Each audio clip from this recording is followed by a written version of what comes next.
வாங்க அரைச்சு விட்ட கத்திரிக்காய் குழம்பு எப்படி வைக்கிறதுன்னு பார்க்கலாம். 300 கிராம் கத்திரிக்காய் எடுத்து நல்லா அலசி ஒரு பக்கமா வச்சுக்கோங்க. அடுப்ப பத்த வச்சுக்கோங்க. கடாய வச்சுக்கோங்க. 2 டேபிள் ஸ்பூன் எண்ணெய் ஊத்திக்கங்க. 2 டேபிள் ஸ்பூன் மிளகு போட்டு நல்லா வறுத்து எடுத்துக்கோங்க. 2 ஸ்பூன் சீரகமும் நல்லா போட்டு வறுத்து எடுத்துக்கோங்க. ஒரு 3 வெங்காயம் சின்ன சின்னதா கட் பண்ணி வதக்கி ஒரு பக்கமா வச்சுக்கோங்க. ஒரு 3 தக்காளி சின்ன சின்னதா கட் பண்ணி அதையும் வதக்கி ஒரு பக்கம் வச்சுக்கோங்க. அரை முடி தேங்காய் எடுத்து கொஞ்சம் அரிஞ்சு அதையும் எண்ணெயில வதக்கி எடுத்து வச்சுக்கோங்க. இன்னொரு கடாய் வச்சுக்கோங்க. கொஞ்சம் எண்ணெய் ஊத்துங்க. அரிஞ்சு வச்சிருக்கிற 4 நாளா அரிஞ்சு வச்சிருக்கிற கத்திரிக்காவை அதுல போட்டு எண்ணெயில பொரிச்சு எடுத்து ஒரு பக்கமா வச்சுக்கோங்க. 2 டீஸ்பூன் எண்ணெய் ஊத்திக்கோங்க.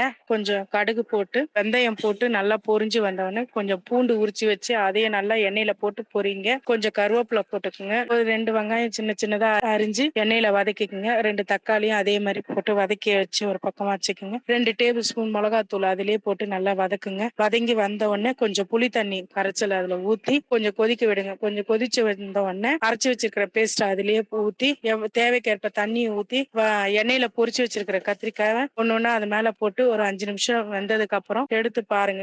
அரைச்சு விட்ட கத்திரிக்காய் குழம்பு ரெடிங்க.